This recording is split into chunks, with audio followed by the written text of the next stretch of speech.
Hey, podcast listeners, it's Coach Lisa, and I've got something super special for you in the weeks leading up to our next 30-day vegan, salt, oil, and sugar-free challenge starting January 1st.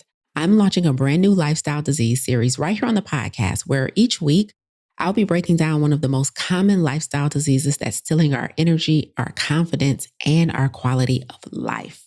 I'm talking high blood pressure, obesity, heart disease, type 2 diabetes, kidney failure, chronic aches and pains, chronic fatigue, chronic stress, and even food addictions. The conditions that so many of us are living with but don't have to. And I'm going to show you exactly how we can begin putting them in remission through food, mindset, and our daily choices. This series is all about connection. It's all about connecting what's happening in your body to what's happening in your daily habits, your beliefs, and even your stressors. Because once you understand that link, everything changes. So if you've been waiting for a sign to take your health just a little more seriously before the new year, this is it. So tune in every week, take notes, and let's start the journey towards real lasting transformation. And remember, the 30-day vegan, salt, oil, and sugar-free challenge, which is going to be hosted by myself and my good friend, John Lewis, also known as the Badass Vegan, starts January 1st. You have a powerhouse that is going to be in here kicking the knowledge, supporting you through this entire process. Because me and John, we're not just here to help you eat differently. We want you to live differently. So I'm super excited. Enjoy this series, and we'll see you in the challenge. Optimal health is not a privilege, it's a right. However, unfortunately, the overwhelming majority of health challenges today can be attributed to lifestyle. This includes our physical activity, the quality of our relationships, stress, purpose and fulfillment, and of course, our diet. But what if there was an alternative? What if we could prevent and combat these health challenges with lifestyle changes before pills and procedures? You are listening to the Plant Protocol podcast with yours truly, plant-based health and business coach, and now the forever voice in your head, Lisa A. Smith. It's time to come get this health.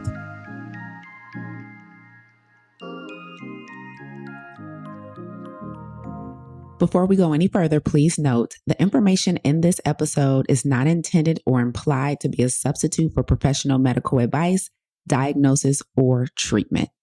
All content contained in this episode is for informational and educational purposes only.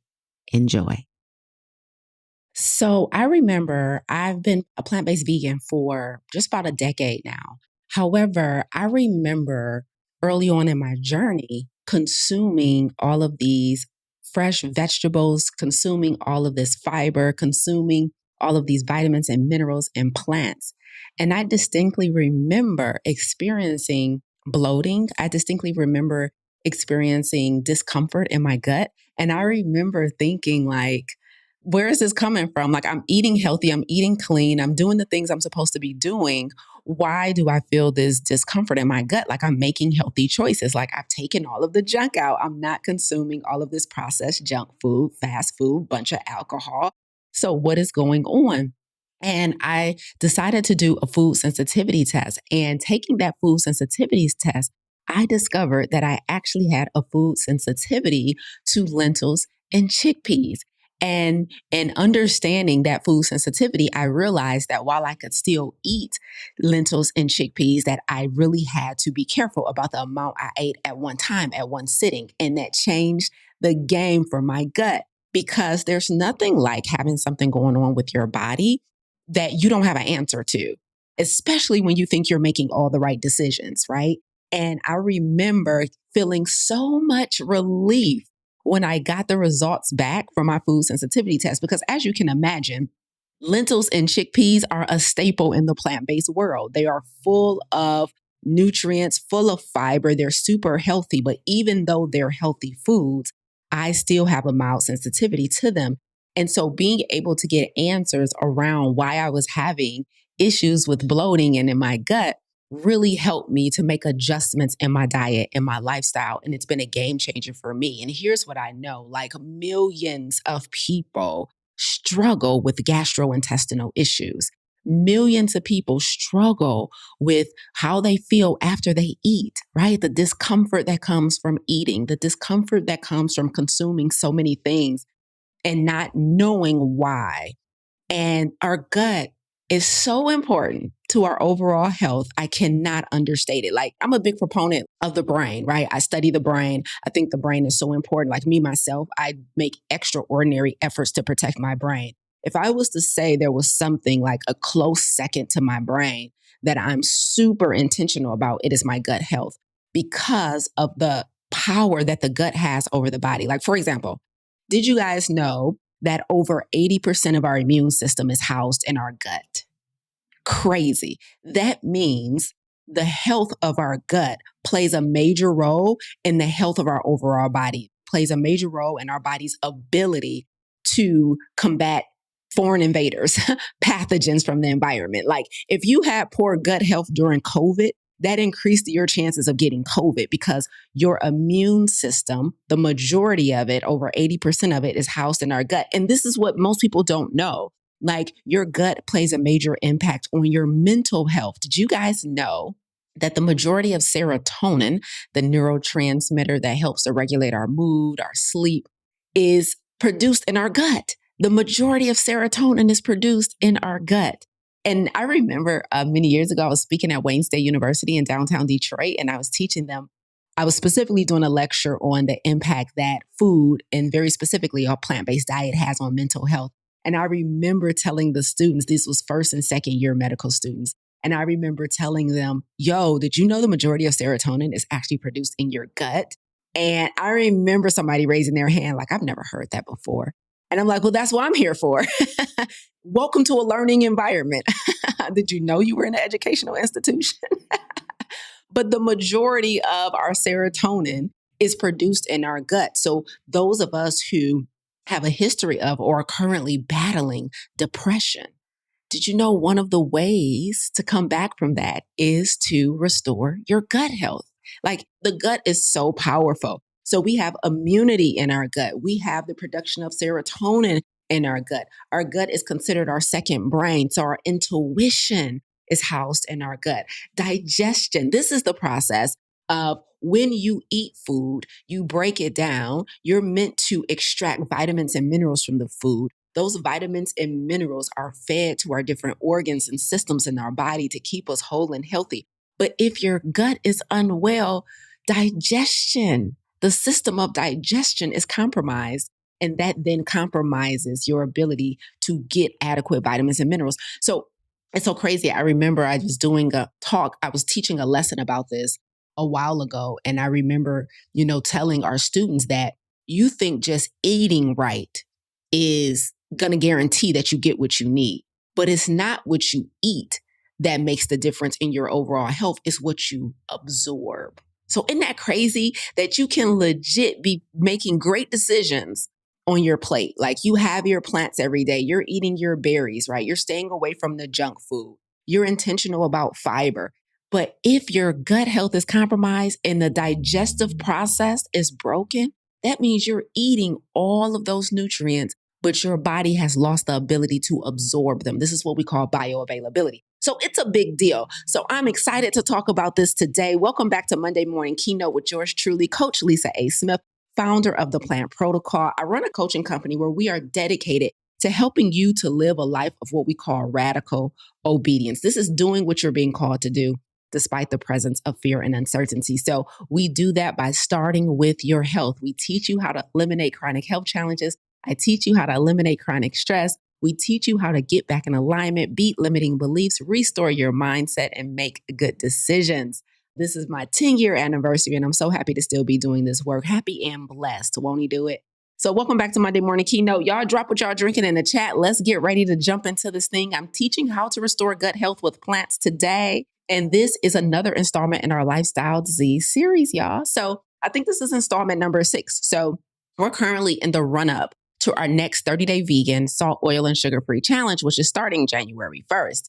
And so far in this Lifestyle Disease series, I have covered overweight and obesity. I have covered high blood pressure. We have covered cancer, me and John Lewis. I have covered overworking and burnout as a lifestyle disease. And last week, I covered food addiction, right? And so we're covering all of these different issues that a lot of us have experienced one time or another. And we're moving us slowly towards the challenge. And the reason I'm doing this lifestyle disease series is so that you guys can understand the power of what you eat, the power of the lifestyle choices you make every day. And the other reason is to restore the urgency with some of these things. Like when I talked about high blood pressure a couple Mondays ago, I was adamant about just because we can live with it doesn't mean we should. And for some of us, we're managing conditions that are reversible. High blood pressure and type 2 diabetes and obesity is reversible. Okay. Your gut health can be restored. That this stuff can be helped. Like overworking and overextending yourself and overcommitting yourself that turns into burnout and causes stress hormones to flood your body and your nervous system be all out of whack. This stuff is fixable. We don't have to manage everything, y'all. We don't have to manage everything. We've become such good managers that we don't know what it means to eliminate. And so my mission with this lifestyle disease series is to get you to stop managing health challenges that are compromising your quality of life and get you to start doing harder work, making bigger, tougher decisions, being a little more radical with your approach and eliminating some stuff. So welcome back to Monday Morning Keynote. We always have our emotional support tea. Because depending on what I'm talking about for today, I might drive down your street, get in your business and make you a little uncomfortable, which means my job here is done. And so just in case that happens, make sure you have your emotional support tea. That's something to sip on when things start getting real personal. So sipping on hot lemon water, I always have it top of the morning, first things first, right? So I had my hot lemon water this morning before I went to the gym. Let that digestion flow. Like lemon water in the morning, warm lemon water in the morning is an absolute game changer, y'all. So excellent for gut health. As we're talking about eliminating and passing things through and making sure you're getting rid of excess waste, warm lemon water is one of the best things you can do for actual gut health and a proper elimination. I remember we had a student in Farm to Table, our plant-based coaching program, which, by the way, the next cohort will be starting in February of 2026. But at Farm to Table, our plant-based coaching program, I remember at the end of the semester, we had a student and I'm like, y'all, what was the most impactful part of our protocol for you? And she was like, hands down, the water. She was like, I have never been this regular. I finally feel good after eating and that I'm properly eliminating. She's like, the water has been a game changer. And I'm like, yes, because we tell our students to drink 25 ounces of water within the first 30 minutes of waking. So it was a big deal, right? Starting that day with water and getting, rid of excess waste, right? Because constipation is a real thing. And so we want to make sure we're doing all the things to have a healthy gut. So let's talk about it. I won't be before you long, but I want to make sure you understand the science behind restoring gut health. And so let's get into it. Here's the first thing I'll tell you too about our gut and why our gut is so important and why it's like a close second to the brain for me when it comes to, protection. It's because we have an entire ecosystem of living organisms in our gut, right? And this is called our microbiome. So that means we have literally trillions of small organisms, microbes that live in our gut, and they are the workhorses of the gut in the body. And they make a huge determination on whether or not you're thriving physically and mentally. Because remember, I said our immune system is in the gut. Serotonin is produced in the gut. Like the gut is so important to health, right? If you have a more acidic gut, that's going to lead to potential disease and discomfort. If you have a more alkaline gut, that's going to lead to wholeness and thriving. And so the gut is so important. These microorganisms that live in our gut, we feed them every time we eat, right? Now, you guys might not know them as microbes. You might know them as probiotics, right? Sometimes people are taking as a supplement a probiotic, but the probiotic are the microbes themselves, right? The prebiotics is the fiber that we feed them. And so this is so important because these microbes thrive off of what we feed them. And when I say they thrive, that means they are either going to hurt us or help us. If we feed them a bunch of sugar, refined processed foods, synthetic food, if we starve them of vitamins and minerals and sustenance because we're not eating enough plants and fiber and whole grains, then that's going to have a detrimental effect. So we have to understand that the gut is really a powerhouse when it comes to our overall health and well-being. And so many people, are living with things like IBS, irritable bowel syndrome, right? Leaky gut. So many people are living with Crohn's disease. So many people are living with just food sensitivities that they didn't know they had, like I mentioned earlier. And so when we have these gut health issues, it's not that you just have to live with them and nothing can be done, but it starts with what you're doing now, learning a little more information. What I did, which is going to get some testing to figure out what's what, and then being bold enough to make changes and not being so addicted to food that you're unwilling to take things out to feel better. And so let's get into some of the reasons for some of these gut issues. We know there's a laundry list of them, right? I remember I had a student in our plant-based coaching certification, right? So we certify people in plant-based nutrition and teach them how to build successful coaching businesses. And in our certification, we teach our coaches how to specialize. So we tell them, like, you don't want to be a generalist, you need to specialize in something. So one of our coaches that we had about 2 years ago, her specialization was gut health.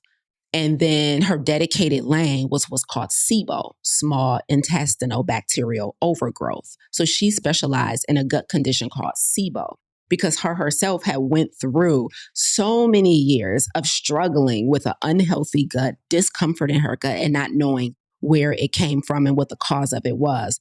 And so I told her, absolutely go full speed ahead with that specialization because so many people are in that situation. And sometimes when we hurt for so long, we just normalize it, not even realizing that it doesn't have to feel this way. Like it should not be painful to eat.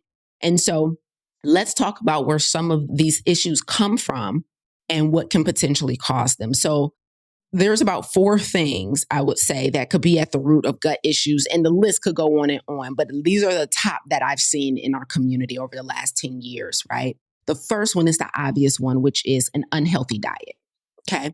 So gut issues can emerge when we are literally starving the microbes, the microorganisms that live in our gut, when we're literally starving them from sustenance. So that sustenance is the vitamins and minerals that comes from eating whole, healthy foods, right? So the sustenance is the vitamins and minerals that literally comes from an orange or a carrot or spinach or arugula or a banana, right? Or blueberries, right? The sustenance, the vitamins and minerals that are packed into those whole foods. So I'm not talking about extracts. I'm not talking about supplements. I'm not talking about juices where we've blended everything down and disrupted the molecular structure. I'm talking about chewing whole real foods every single day that has the vitamins and minerals that our gut needs to thrive. So the first place that a lot of these gut issues come from is from deprivation, is from omitting so much of the plant kingdom. Many of us are living lives where we're super busy. We're living lives where we have convinced ourselves that we don't have time for fill in the blank, right? And so we are slaves to convenience. And so if someone tells us like, oh, just take this scoop of whatever and put it in some water and drink that, or, take 2 of these every morning, this multivitamin, this supplement, we have convinced ourselves that that's just as good as chewing whole real food. Nothing can replace chewing a raspberry, okay? Nothing can replace chewing quinoa or oats or sweet potatoes, right? Or black beans. Like nothing can replace that. And so the first place that really starts to set off unhealthy gut for a lot of us is just intentional deprivation from whole real food, because we believe man is so clever. We believe man is so brilliant that he has went into a lab and designed a supplement that's just as good as eating an apple and a pear. He has not. Man is not that sophisticated where he has been able to create something that's just as good as eating organic leafy greens, right? And so we have to get back to intentionally consuming whole real food where the molecular structure has not been disrupted. So first cause of gut issues is we're starving those microbes in our gut from the things they need to thrive, especially fiber. Fiber is one of the most important things we consume on a daily basis for gut health. And so we'll get into how to restore gut health in a minute. But when we starve ourselves of these things, it sets the stage for potential gut challenges. The other place that gut issues can come from is from ignoring food sensitivities. So I told my story earlier, and a lot of times when we feel discomfort in our gut, we try and manage it. So we try and manage it like, oh, let me take this, whatever it is to make my gut feel better. Let me drink a Verner's or let me drink a ginger ale or soothe it. We're managing the thing, but we don't go deeper and say, well, what was this in the first place? Let me take a test. Let me get some testing to see what's going on, right? You can get fecal matter testing done. Sounds gross, but it's a real thing. You can do food sensitivity tests. Like you can go to a gastroenterologist and say, here's what's happening. Help me figure out what it is. And so it's more, we take a management approach to gut discomfort instead of going deeper and getting testing done and getting looked at, because it's not always as bad as we think. Sometimes, I know it was news to me to find out that, all food sensitivities are not severe allergies, right? So you can have an allergy to something and it can be really detrimental, like wheat, right? But then you can have a sensitivity to something that's more mild. And when it's more mild, it doesn't mean that you can't have that food at all. It might mean you need to control the portion size you have, the amount that you have. And that was my case with lentils and chickpeas, right? And so sometimes you don't have to have celiac disease. It doesn't have to be that severe, but that doesn't mean you might not have a mild sensitivity to wheat or something else. Right. And so ignoring food sensitivities and things or full out allergens by not getting proper testing and getting looked at. The other thing that can cause these gut issues is going to be, I'm going to say this and you guys don't upset me today. Okay. Stress. All right. All gut issues don't stem from diet. All gut issues. Matter of fact, let's just go way broader here. All health issues don't stem from diet. All health issues don't stem from the lack of exercise. Like exercise is not the solution to everything. Diet is not the solution to everything. Some of you guys are managing stress that should be eliminated. And so when you have high levels of stress hormones that are constantly flooding the body, that begins to compromise the gut. Let me explain how. Here's what happens when you're stressed. So your brain perceives a threat in your environment.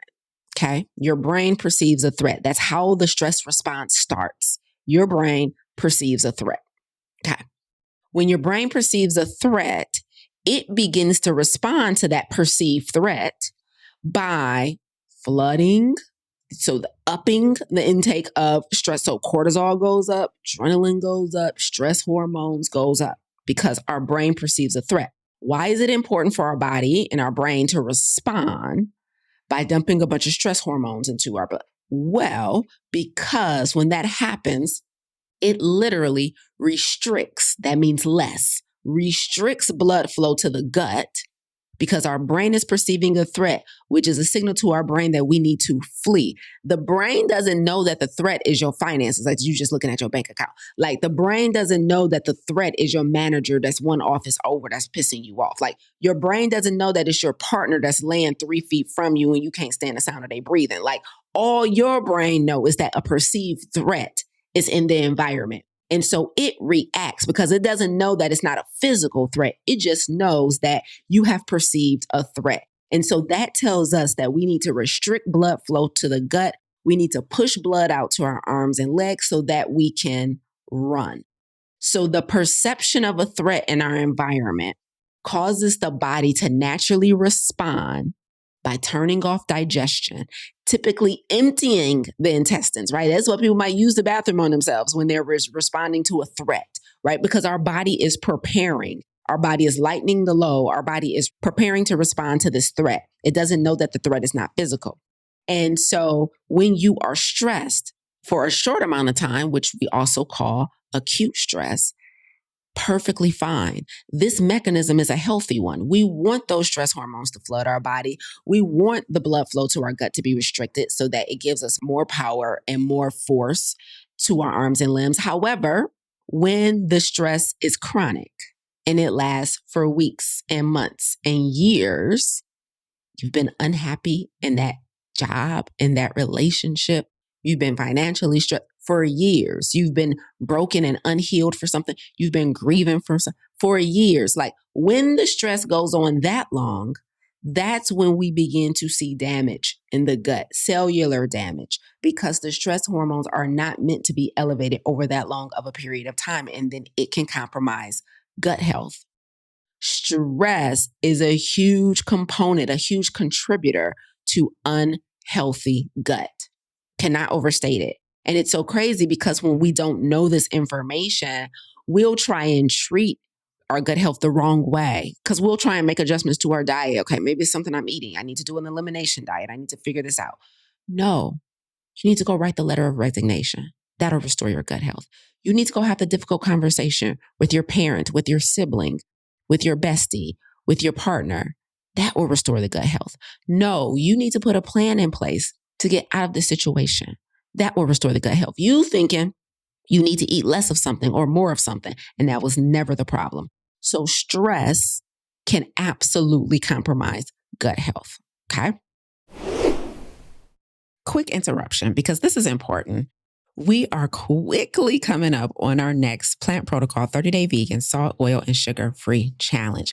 If you're thinking about joining us, this is your moment because for the first time ever in our challenge history, we are offering challenge-approved salt, oil, and sugar-free plant-based meals delivered straight to your door. That's right. Every week, you will get 5 ready-to-eat meals each week, plus a dessert, bread, plus a salad dressing. No cooking, no guessing, and no excuses. And listen closely, because this is huge. I just announced this recently in our final prep class. This will be our final challenge until 2027. When it's over, it's over. For the last couple of years, we've been doing 2 30-day vegan SOS free challenges a year, but if for 2026, we're only doing 1. So you want to ensure that you get in on this one. And what makes it even better is that at the end of the challenge on January 31st, we're doing an in-person celebration in Miami, Florida. Yes, we're going to get warm for the winter. We're going to hug each other. We're going to celebrate you guys. We're going to give you certificates of completion. We're going to hear all of your wins. We're going to listen to all of your testimonials. And you will get to experience myself and John Lewis, also known as the Badass Vegan, live and in person. We're even going to be doing a live screening of his film, They're Trying to Kill Us. So this isn't just a reset. This is a moment. This is your opportunity to go to the next level. And listen, we just had someone drop a review on YouTube that I have to read to you because you also need to be in the front row. If you are not registered for the challenge, not only do I want you to get registered right away by clicking the link in the show notes, but I also need you to move up to the front row and get VIP because the VIP experience here is next level. So here's what Miss Maria said on YouTube. She said, I was in the front row VIP for my first salt, oil, and sugar-free challenge, and it was worth every penny. I am off my meds coming up on a year now, down in my weight, and my A1C is 5.3. Thanks for continuing to challenge us, Lisa. I am sharing this on my social. Listen, you are so welcome, Miss Maria. I'm telling you guys, our challenge produces results. And there's something about increasing your proximity to the community, to the coaches, to the ecosystem that really 10x's those results. So if you're trying to be off your meds for a whole year, a year from now, then click the link in the show notes. Not only should you register, you should then share it with 10 other people. You should then upgrade to VIP. And then you should absolutely make sure you order those meals to deliver to your door so there's no excuses about staying on task. We are excited to kick this thing off with you, and we will see you soon. And then the final thing I'll say, and the list can go on and on, but the next most popular thing that I've seen that can compromise gut health is medications. Oh my goodness. Guys, I remember I done told this story upteen times. It's time to get some new stories in 2026.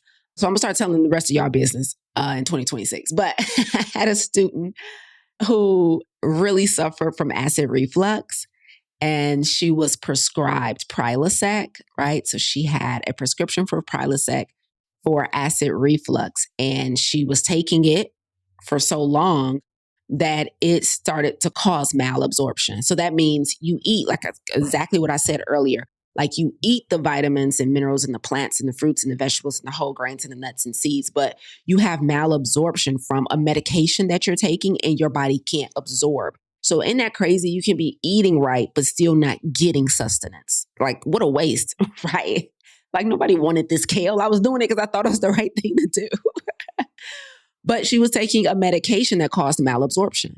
So she was literally taking Prilosec, and that was causing the digestive process to be compromised. And there's tons of other medications that can cause damage to the gut, like even over the counter stuff, like ibuprofen. I remember I had a friend, he was suffering from chronic, I don't know if it was pain somewhere in his body or headaches. But whatever it is, he was popping ibuprofen every single day. And it turned into an ulcer. And that, did damage to his gut. And so the medications, whether they're prescribed or over the counter, can also cause gut challenges, right? And so I would say between those four things, ignoring gut issues, not getting proper testing, just trying to manage conditions instead of getting to the root, stress, diet, of course, a poor diet. So you got a bunch of sugar, alcohol, fast food, junk food, ultra processed food, chemicals, preservatives that you're pouring in your body voluntarily every day. Some of us are voluntarily pouring poison into it's so wild.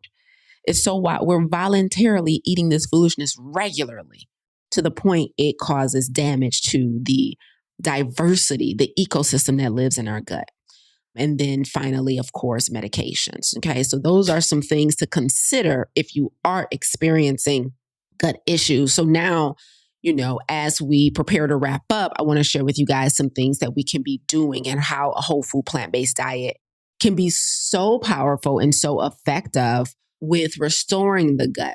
Now, first, let me just repeat what I just said. Like, I'm about to talk about diet, but diet is not always the problem. All right. So these I did everything you said. I was eating plants every day. I was eating fiber. I was eating adequate amounts of this. And then this is still an issue. I'm like, well, didn't you tell me 2 weeks ago privately that your marriage was on the rocks and you're stressed out about it? Like, didn't you tell me you were really struggling with your relationship with your child? And that, like, what have you done with that? Well, I'm afraid. I'm afraid of addressing it. I'm afraid of how it might end up if I say something. I'm afraid to advocate for myself. I'm afraid to stand up for myself. I'm afraid I might fail. So yeah, I hate what I'm doing, but I'm staying here out of familiarity and it feels safer to do this than to go out on my own. I'm afraid I'll fail, so I'm not making a move. Meanwhile, I'm miserable every day.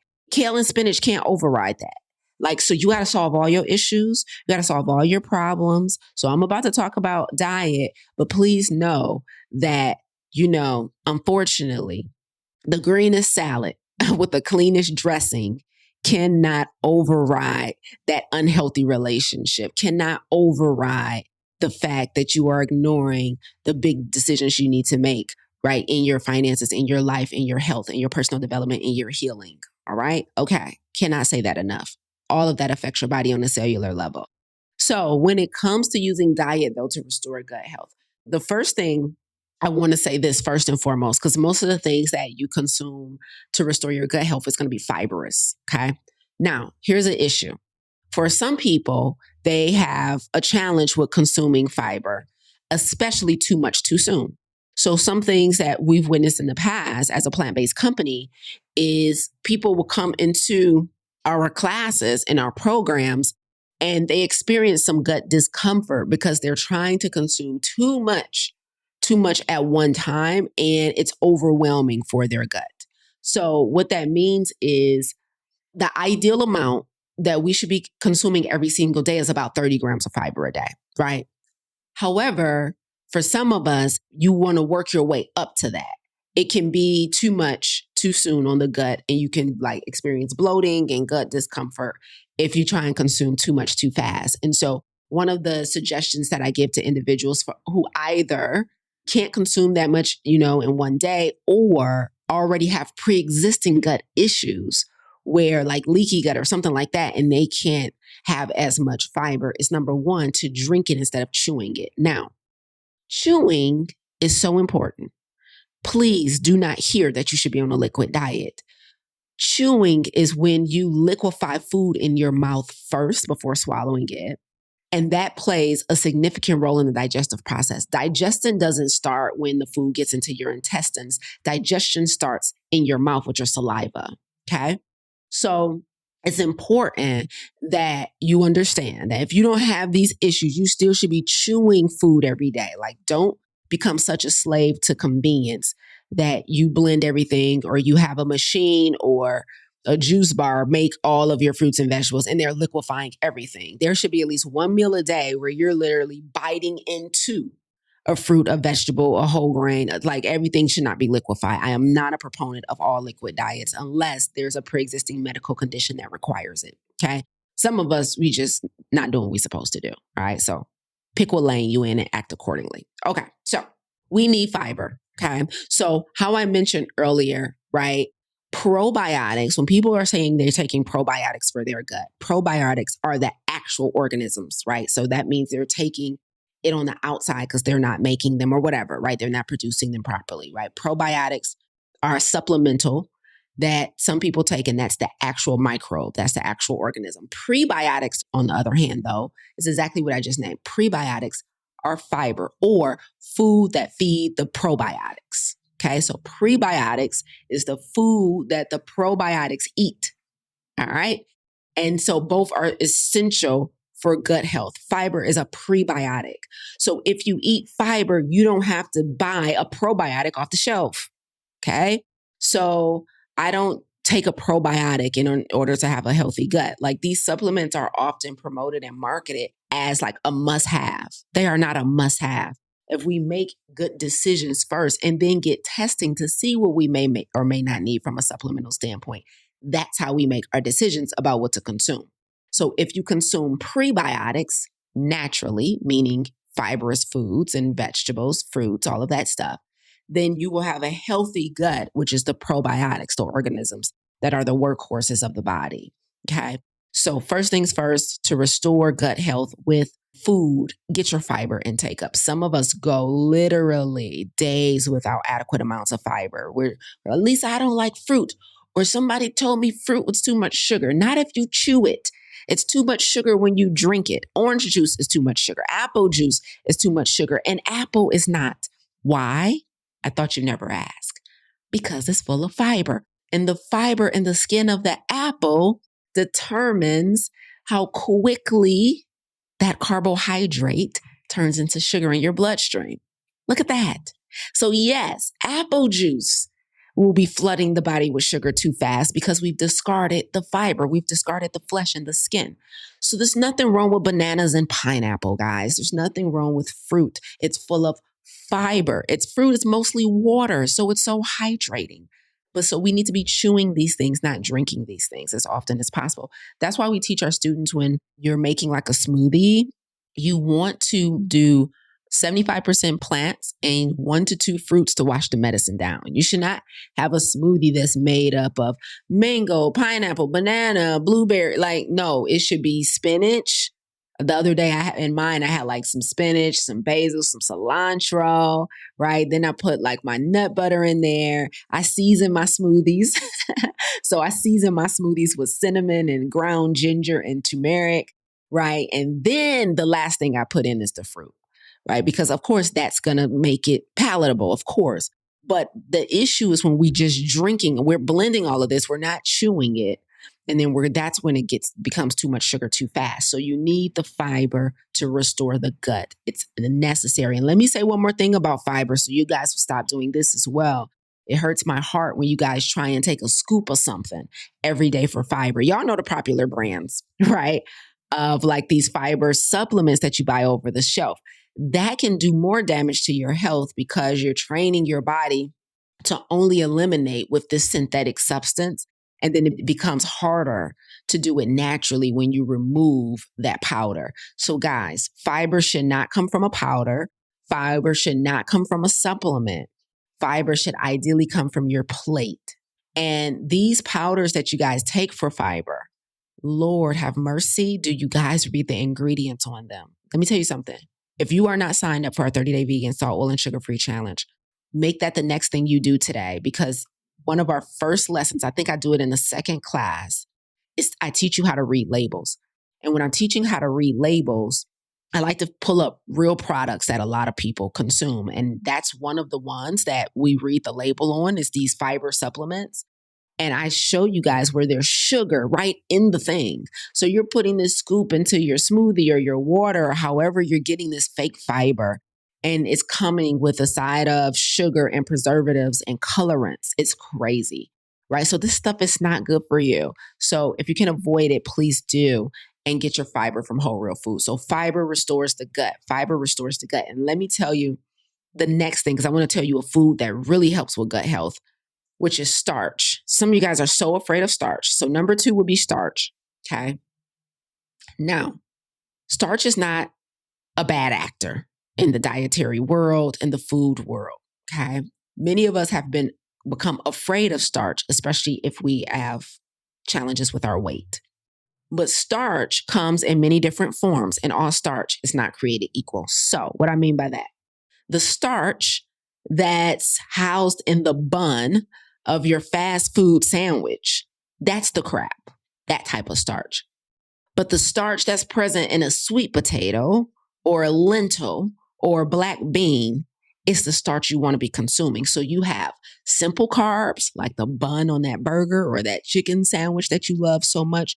And you have complex carbs like a sweet potato or a black eyed pea.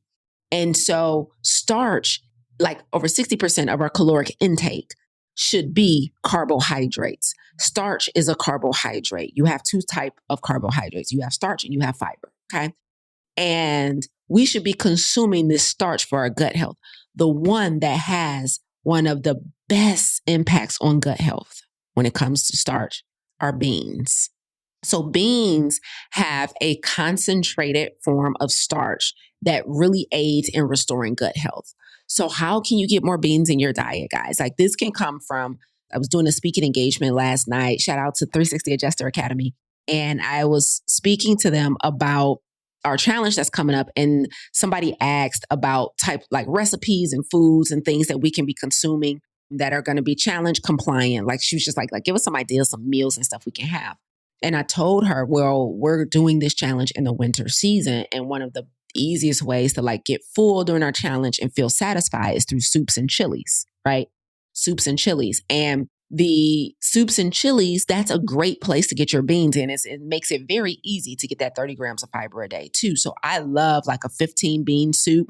Or last week, I was home in Detroit for the past 2 weeks and I made a big pot of chili, and I had my black beans and my kidney beans and my pinto beans in there because beans are so healthy for the gut.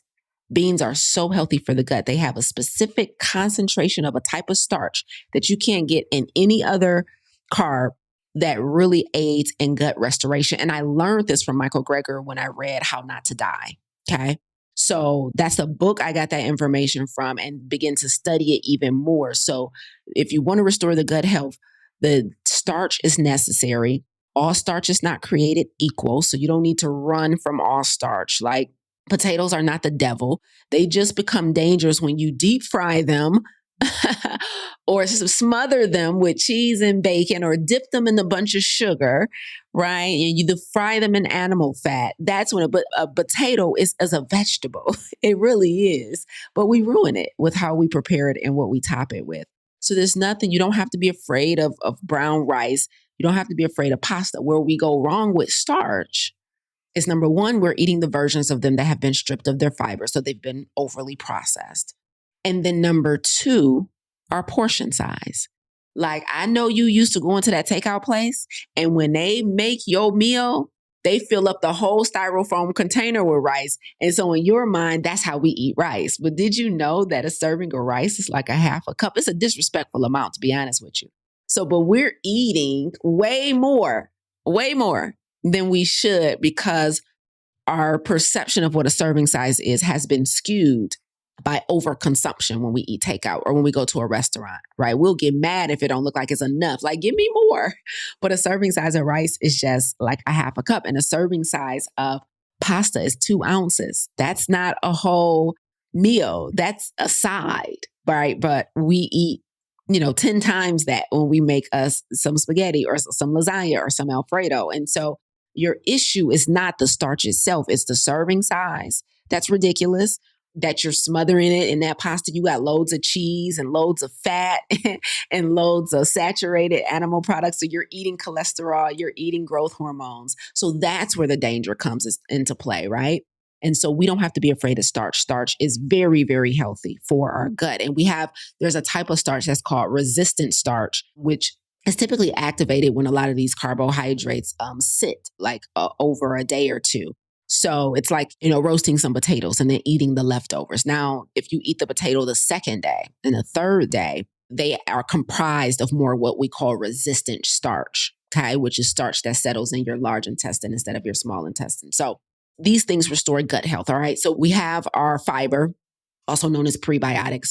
We have starch, which is super healthy. The other thing that helps with gut health is diversity. So the other place that a lot of us go wrong, and we unintentionally, because we usually just don't know, rob our bodies of a chance to have a healthy gut, is our food in and of itself is not diverse enough. So one of the things we encourage our students to do, and that we hold their hand with doing inside of Farm to Table, is trying new things. Now, some of you need to sip your tea right now, because you're one of those people who's like, I don't eat that. I don't want to try that. I don't like the way it look. I'm a texture person, and that color don't. I had somebody who wouldn't even eat nothing that was green. It's like, what? I remember we had a student one time. She's like, my husband won't drink it if it's green. I'm like, sis, throw some blueberries in there. Okay, no problem. We can get another color. He needs it to be red to drink it. I got it. I mean, so some of us, it is what it is. Like whether it's texture, feel, whether it's color, eyes, right? Like our sensitivities are just like visual or using our five senses to make decisions on how we eat. But the issue is, if we are firm on only eating what we've always eaten, then we are excluding so much of the plant kingdom. And so for a lot of us, it's the lack of diversity in our diet that aids in gut health. In Farm to Table, we call it deficiency by omission, which means we run the risk of becoming deficient in a critical vitamin or mineral or phytonutrient because we omit so much of the plant kingdom. And so diversity is important. So listen to me closely. When you come into our 30-day vegan challenge starting January 1st, we have an entire recipe book for you guys. We teach you guys how to eat. We give you recipe ideas. Please come in open-minded. Don't be one of those people who are like, I don't do that. I don't like to try nothing new. If I never had it before, I don't want to have it now. Because you're going to be mad at me because you're going to be like, there's nothing to eat. I'm like, there's plenty to eat. You're just refusing to try something new. Nobody wants to live off of just spinach, onions, rice, potatoes, black beans, because that's all you know. Like, you're going to have to try something new. Like, I know you ain't never had quinoa before, but let's try it. I know you didn't like Brussels sprouts 20 years ago. Let's try crisping them up this time and seeing if you like them differently. You're going to have to revisit some stuff. You're going to have to try new things. You're going to have to diversify your plate. Like your plate should be colorful. Your plate should be diverse across different protein, carbs, and fats. Like you can't just only eat what you've always known. So one of the ways too that I encourage people to do this is get it prepared by somebody else. Sometimes we don't try to improve the diversity of what we consume because we're intimidated by food. So food intimidation is a real thing. You're like, I don't know how to pick that, i.e. like, I don't know when it's ripe. I don't know what I'm looking at in the grocery store. And so we typically avoid things that we're just unfamiliar with. But your body, your gut can no longer afford you to be in your little comfort zone. Okay? Like we struggling. Your body's struggling over here. It's going to need the anthocyanins from those berries, right? It's going to need the chlorophyll from those plants. Like it's going to need the beta carotene from orange foods. And you have to diversify. Like you cannot decide that you're going to only eat everything you've known. So like if you've never had eggplant before, maybe try having it like at a plant-based restaurant or having a chef prepare it. Instead of you buy it and you at home in the kitchen and you looking at it, it's looking at you, you looking at it, it's looking at you until a week later and now it's molding and you throw it out. Like, let's stop that cycle, right? Lisa said, try something new. And you in the store, you get something new, but now you too intimidated by the doggone food to actually use it or eat it, right? Like you got to try something, get a dragon fruit, try a pomelo, like Try a star fruit. Like apples and oranges are not the only fruits. Grapes are not the only fruit. You have to diversify. Try a different type of melon. It's safe. It's okay. You won't die. Matter of fact, just the opposite. You're going to live much longer if you diversify. So the other way we improve our gut health is through diversification. We have to stop staying in our comfort zone. We have to. It's just not working. Okay. So we got to diversify. And then the next one, and I think the final one that I want to talk about today, because we'll talk way more during the challenge and help you guys work this stuff out, it's going to be what you need to avoid, right? So how do I use diet to restore gut health? It's going to be by taking out the things that are causing the issues in the first place. Now, usually when somebody wants to get healthy, they have no problem with doing addition, okay? Tell me what to eat to feel better. Tell me what foods, Lisa, is going to expedite weight loss. Tell me what foods to eat to lower my blood pressure. Like y'all have no problem with addition. But that subtraction, honey, tooth and nail. Like I got to put my boxing gloves on and fight y'all to take foolishness out of your diet. Like you want to moderate. I'm like, listen to me. It's making you sick. The refined processed sugar, the artificial sweeteners is making you sick. You got to take this stuff out of your diet. The aspartame, the sucralose, like it's got to go. It has been proven through studies that it compromises gut health. So it's not just a matter of adding more fiber. It's not just a matter of adding more diverse foods to your plate. At some point, you guys are going to have to become more advanced mathematicians and start doing subtraction too. I know you guys have mastered addition, but you got to master subtraction. All right. So you got to take stuff out, guys. I know you can't fathom having a stressful day without topping it off with a drink, but the alcohol is too acidic. The poison is not good for your gut. We got to get healthy. We got to do the work to restore our health. And so you got to do some subtraction. I know you can't imagine having holiday or having birthday or celebrating Valentine's Day without having to drink with your boo, but baby, your stomach hurt all the time. You just not in that season right now. Things gonna have to look different this holiday. Like I get it. I know it's tough. I know New Year's without a drink. Who you talking to, coach? We don't start to January 1st. No, boo, you've been hurting for 6 months. You've been started. Okay. You gonna have to make some significant lifestyle adjustments. Stop managing dysfunction and discomfort. You got to do subtraction. So you can add all the things you want. But if you're still consuming the things that's hurting you in the first place, like I got that food sensitivity test and it said, yo, Lise, you have a sensitivity to lentils and chickpeas. You're going to have to subtract those a little bit. Like, I know you love them. I know you love a good lentil soup. I know you love your chickpea tuna, but you got to listen to your body, right? And just like as some consolation, some of these things don't last forever because as your gut begins to heal and you create this new ecosystem in your gut of microbes, they then start preferring different things. So what you take out now might not negatively affect you later once your gut is more alkaline. But I need you guys to do the work of the subtraction so that we can get to a place of wholeness. So for a lot of us, it's going to hurt a little more before it feels better. It's going to hurt a little more before it feels better. And that's hard because we want things to be quick and easy. Just give me a powder to take. Just give me a pill to take. Just tell me something I can drink. What can I just mix, lemon with cayenne pepper and then ginger ale? I heard that's supposed to do. No. You know what the problem is. Stop drinking all that alcohol. Stop eating all that sugar. Stop eating all that fast food with that scent. Stop eating all that ultra processed food. You got to subtract some stuff. It's not just like, let me eat an apple next to my number 4 with extra cheese. No. It's not just addition. It is subtraction. All right.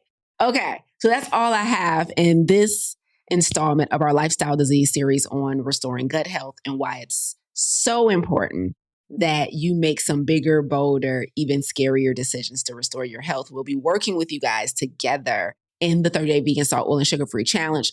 And before I talk a little bit about the challenge and what I'm so excited about that we recently opened up, I would love to hear some takeaways for today. So what part was for you? Better understanding how to eat to live. What part was for you?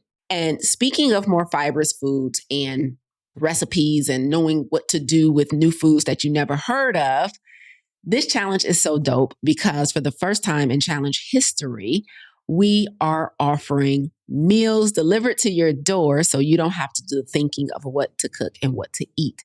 So we understand that, a vegan diet is challenging for someone who's new to the lifestyle. But then a vegan diet that's absent of salt, oil, and sugar is even more challenging to some of you guys. And so on this challenge, starting January 1, we have added the option to get meals prepared by a vegan chef delivered to you. We have 3 weeks worth of meals available to you. These are challenge approved meals, so you don't have to make any adjustments to them. They arrive, you heat and eat. So this is all about paying for peace, right? So when you register for our challenge, you will see the option to add on meals that are delivered to you. And so we have the entire menu that you can download and look at ahead of time. Each box comes with 5 meals, 1 dessert for the week, and 1 salad dressing. So listen, even salad dressings, the ones in the store are full of SOS, salt, oil, and sugar. But we are going to take care of you. So we already have the menu available for you to view before you commit to getting meals delivered. It is 2-day delivery. They will start going out the second week of the challenge. And so I'm super excited about it because we've never offered food in the challenge before. And we know that cooking and knowing what to eat or just making time for it is challenging for some of you. So now you have the option to have your meals delivered to you during the month of January. And then we're going to conclude the challenge with a big celebration in Fort Lauderdale in Miami on January 31st. So it should be a good time. But what you need to know, you can already start booking. Somebody already DM'd me, I'm making plans to be in Fort Lauderdale for the end of the challenge celebration. So the programming will just be on that day as of right now, January 31st, which means that you can come in on the 30th. It's not going to be 3 days worth of programming, right? So we're going to have a run that morning or walk, whatever you can do. And then we're going to have our celebration. And I want to do a VIP session with some of you guys, though. For some of you who want to kind of do a mastermind session in person with me and John, I'm going to add that on. Now, I don't know if that's going to be Saturday or if I might do that Sunday morning. We're putting this together, the itinerary. But just know that you want to be in Fort Lauderdale, Miami area on Saturday, January 31st for our end of challenge celebration. And you can come in the day before. And programming will be on Saturday, is my vision. And if we do a mastermind or a VIP session with some of you guys who want some more intimate time with us and to get, some more support, then we might do that Saturday evening or we might do it early Sunday. Okay. All right. Takeaways are coming in. Lachey said her takeaway was try something new. Yes, you cannot just eat the same things over and over again and expect to optimize your health. Everything we eat has a different molecular structure and a different benefit, even if it's in the same family. Did you guys know that a green apple is different from a red apple? Red lentils are different from black lentils. A green pepper is different from an orange pepper. So even the pigment determines the nutrients that it provides. And so diversity is so important. Do not just stick to what you're familiar with. Be bold enough to try something new. Or one of the best ways to try something new that we teach our students is, I mentioned earlier, have somebody else prepare it for you.